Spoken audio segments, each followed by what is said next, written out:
Hi everyone, it's a beautiful Monday evening. Andrew here with the Future of Gardening, and I guess I'm just going to go do a quick update tour video on things I've got growing in the garden, different things and ideas that I've had, and some things that are coming up.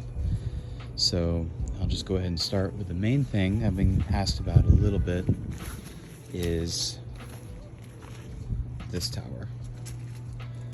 This was the Perpetual green onion tower. As you can see, it's doing quite well. And I've been able to harvest onions from this thing, and it just continues to grow back. On top, I've got a bunch of little green onions I planted, which is really cool. So this is a success, and I'm thinking about building another one or two to grow a few different other kinds of crops. Somebody suggested garlic, someone suggested I think strawberries, so it'd be fun to experiment with the different produce items and see how it does. Another person had an idea to turn this into a watering system. I love that idea. I'm gonna do that. So a couple modifications to the next one. Got some sweet potatoes going, got one of the green stalks over here. The hydroponics this year have been a little shallow, unfortunately. Been having a lot of heat advisories, and when the water heats up this much, it really just puts a damper on growing stuff hydroponically. Without an inline cooling system, which is pretty pricey, I just switched to a more soil-based growing method. This seems to work for me, at least down here. If you're further up north, this tower works amazing, by the way. When it was cooler, I had so many nice things growing in it. The basil's the only thing that seems to be able to take the temperature right now, but the water level's low, so it's looking a little limp. But I've got more sweet potato here, blue butterfly pea there, and I didn't fail to mention, this was a peach tree that we had over here, and we ended up getting 140 pounds of peaches off of our peach tree this year. So that was very, quite a blessing. And the next thing we're looking at really is, I think, the star fruit tree. I've been seeing a lot of flowers on there, so I think we're going to get quite a bit from that. This is marshmallow root, which is very good for the gut. It's actually what they used to make marshmallows from, as the base. So gonna grow some of those and see where that goes. I know these things get massive, so I'm just gonna keep them kind of tied up so that they don't sprawl out everywhere, and I'm trying to keep them in the grow bags so they do well and they don't go crazy. Over here I've got Jerusalem artichokes, aka fartichokes, so I've heard. So I'm gonna probably try fermenting some of that.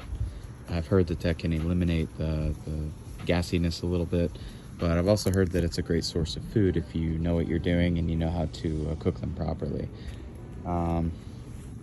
There's asparagus over here, shiso over here, and the beginning of the peppers. Between the last video and this video, I went gung-ho and actually watched some of Pepper Guru's videos. He's a really cool guy, has some interesting tips on how to care for peppers and what peppers really need. Some of it goes against the current of what I'm used to seeing, so it was very cool to try something outside the box. But I'll show you, it's on the other side here. This is one I tried doing. What I did is I put sisu spinach at the bottom all around to try and basically create a living mulch for this pepper in the middle, which is a big gem pepper, and it's so far doing amazing.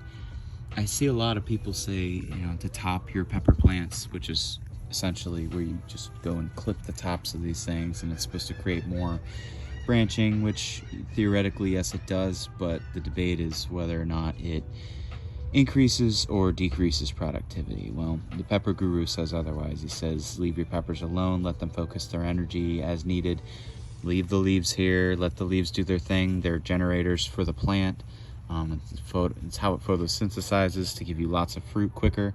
You rip all your leaves off, you're going to get fruit a little bit slower because you have less less energy producing qualities in your plant to you know, get to it. I don't remember if I said this, but this is a big Jim pepper. Scoville around a jalapeno, but they're big, massive. So this was really cool. When I saw the opportunity to grab this one, I wanted to, immediately I was just thinking about, you know, stuffing pepper, you know, meat or cream cheese, whatever. So yeah, I'm gonna be doing different things. Gonna be testing out some fermentation too with hot sauces, and I think that'll be really fun. Over here I've got a labels are coming off, but I believe that's a Primo 2 jalapeno, and over there is a recovering weary pepper.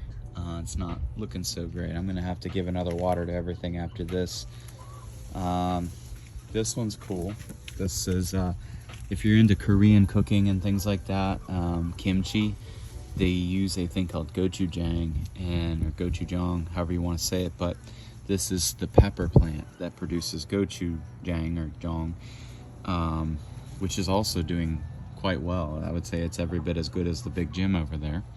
It's the second best flourishing pepper here in this bunch, I think. I've got others that are as tall, but none that are as thick. These stalks are like, they're beefy. And like I said, I just did the Pepper Guru's method, and I planted in full compost, nothing but mushroom compost. This is it right there. There's only one Lowe's by me that sells it. If you're in my area, it's the Lowe's in Tarpon Springs. So it's weird. If I go to any other Lowe's, I can't find it. So if you happen to be in a location where you can find that, I can attest it. It's pretty good stuff. I've been buying up quite a bit of it and amending plants and stuff with it. It seems like everywhere I put it is doing well. I mean, look at this. Look at this. Mushroom compost for sure.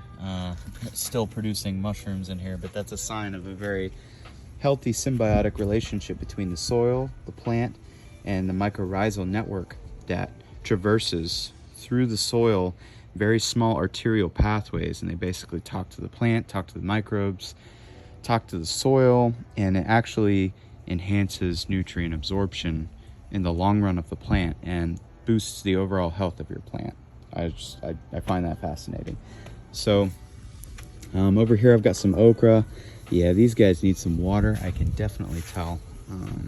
This is one called dwarf cowhorn okra, and I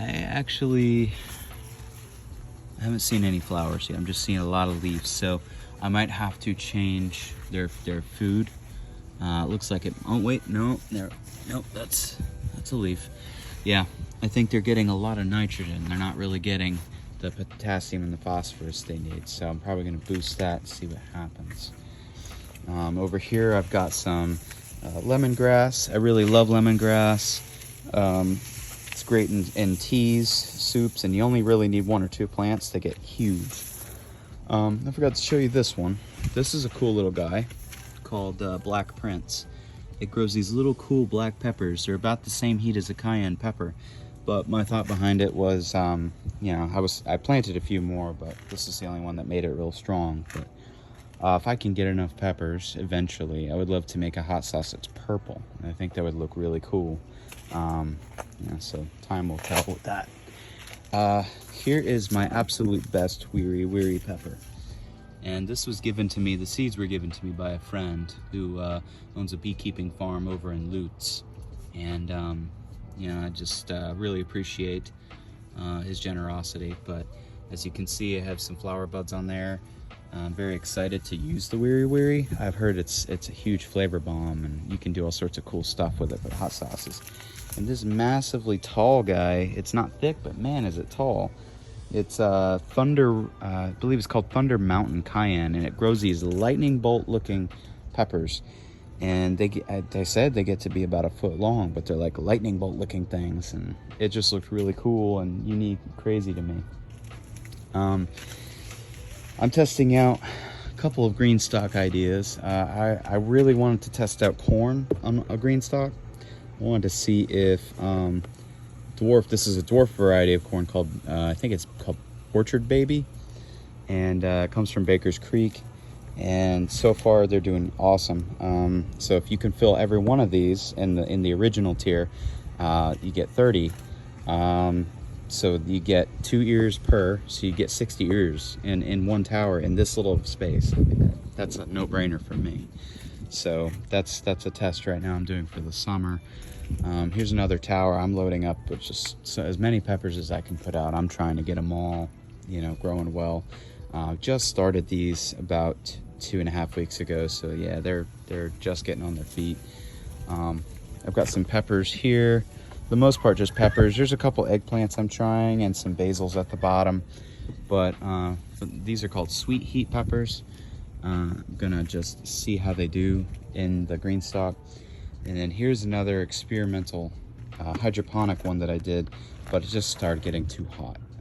Unfortunately, it's going to be a continued R&D, I guess, project once it starts cooling down a little bit more.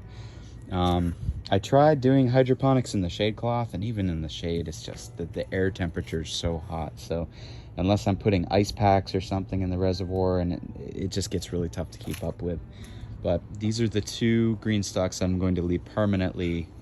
They're going to be permanently hydroponic, whether the weather's good or bad. And I'm going to use them to test different things, whether the water temp's hot, cold. But I did actually just get contacted by the green stock company. They want me to demonstrate the successes and things I've learned and things like that in an interview for the 2026 magazine. So I thought that was pretty cool. So I'll be going over a little bit about how I did this, what I've learned, what I would like to do differently next season, applications behind it, what are the benefits versus soil, and overall, and just little tidbits. I mean, here I'll tell you, it was way faster than soil. It blew soil out of the water almost twice as fast with the growth. It was just crazy. With this, I have to amend the soil, and I have to make sure it's heavily watered. I have to make sure, with the hydroponic, it always has access to water. It's always got access to the right nutrient base. Here the roots are they're spending energy, half of it searching for nutrients and half of it just growing up top. And then they're losing productivity because they're all constantly searching for nutrients and space in the soil. Now, I mean, I've amended the soil with mushroom compost and different the 20-20-20 fertilizer. It's water soluble, so I'll put some in the top and water it once a week with that. But it's still, I can just see a difference. But then I've got different things. I'm trying to think. So I did get some raspberries recently. These are the Mysore raspberries, which are the black raspberries. They're tropical. So I did not really get to get a good taste this year, but I would say what little bit I had, it's definitely reminiscent of the blue raspberry flavor. Here's one of my lemon trees, the Ponderosa lemon. And this guy over here is my Sonbo lemon, which is a sweet lemon. And all the varieties that I buy here, I try to make sure that they're at least greening resistant. Unfortunately, none of the plants are going to be completely immune to greening, but the tougher you can get of a plant to survive, the better you'll do. And you just have to keep on nutrition for them. Here I've got some elderberry. It's probably going to be the next fruit that I've got coming in, and you can make a lot of antiviral syrups, and it actually tastes pretty good to me. So just make a good syrup to add to your green tea or whatever daily. Let's see here. So I've got my papaya tree right there. I will say that this tree was originally male when I got it, and what I did is I learned a little trick. I took 2 toothpicks and I beat one toothpick in the bottom one direction, and then I put another toothpick in perpendicular just above the first one and beat that in. And next thing I know, I started getting fruit. I started getting female flowers. That was kind of wild. I wasn't expecting that, so it was pretty cool, and kudos to whoever figured that out. But then I've got my mango tree here, one of my tortoises here waiting for this mango to ripen. I think I've got one of my Jaboticabas. Yeah, one of my Jaboticabas has some fruit on it right now. And for those of you who don't know, Jaboticaba is a Brazilian grape. It tastes pretty good. It's reminiscent of a maybe like blueberry yogurt-ish, but it's got a nice tang to it. Very good snacking fruit. This giant guy right here is a yellow Mantinga, aka Jamaican cherry. It's a very good sweetener base for different smoothies and things like that. But eating them up straight, it's hard for me to do that. It just tastes almost overwhelmingly sweet to me. But let's see here. I'm gonna go to the chicken side. These chickens are getting restless. But I did also want to mention that the chickens are now officially laying eggs, and we've been starting to harvest eggs from them. I'm doing my best to try, and this is me nerding out here on eggs, but I'm trying to get a 1-to-1 omega-3 to omega-6 ratio. Ideally, that's possible by feeding them a non-soy, non-corn diet, and they need to have a few sources of omega-3 in their feeds. So I'm doing split peas, I'm doing barley, red wheat, and then I'm doing fish meal, spirulina, and then I'm also doing flaxseed and nutritional yeast, probiotic powder, and I believe coconut oil as the fat. Without that fat, they're not going to be able to absorb the fat-soluble vitamins like A and D and E and stuff like that. So it should be a good balance. I'm going to be testing out versus what I'm getting now, which is the Mile 4 organic feed brand. Has a few things in there I'm not too keen on, so this should be a cool switch. You know, as soon as they're done with this last regimen, I'll be switching them, and I might even do a yolk comparison, just for you chicken nerds out there. But yeah, so it's been going great with the chickens. Huge, awesome addition. Over here, I've got passion fruit. Look at the size of this passion fruit. It's huge, and it's not even ripe yet, but I believe it's a purple possum. It's the typical passion fruit in the area, and it turns purple. It gets, you know, relatively sweet, and typically you can snack it either fresh or add it to jams, drinks, or whatever. This one right here and this one right there, those are yellow passion fruit, which I've also heard get pretty sweet, but they're very good for drinks mostly. They have more juice in them. So another thing I've got going here is a pomegranate tree. And as you can see, the pomegranates are going wild. They're getting pretty big. There's one compared to my hand. And I've purchased a few other pomegranates as well, trying to get a small pomegranate farm going. Let's see, what else? So I have a guava tree over here that's still kind of going. I've got my Barbados cherry tree here loaded with flowers, which probably means it'll be loaded with fruit soon. That's a superior cherry in the fact that it has a ton of vitamin C, pretty much a day's supply in just 1 to 2 cherries. Trying to think what else I have. Oh yeah, I do have coffee growing as well. I'll show you guys. I have all these coffee fruits growing, and a lot of the branches are loaded up. What are you doing? Come here. It's okay. Sorry about that. So, I've got, coffee berries just about on every single one of these. So what I've been doing with that is I've been taking and freezing the berries as I go. This is the biggest harvest I've ever seen. So I think after I harvest this, I'm gonna weigh it out, and if I have about 2 to 4 pounds, then I'll probably go ahead and roast, because 2 to 4 pounds would probably equate to maybe like 1 to 2 pounds of roasted. So I'm gonna do that, make some cold brew, And I'm doing my best to prevent any toxins from growing on the coffee, like mold. Mold growth is a big thing with coffee, so as soon as I pick the berries, I throw it immediately in the freezer so no mold can get to it, and then immediately it's going to go from the freezer to the roaster. I'm going to roast them with the fruit on there, the cascara, and that should enhance their sweetness slightly when you go to brew your coffee.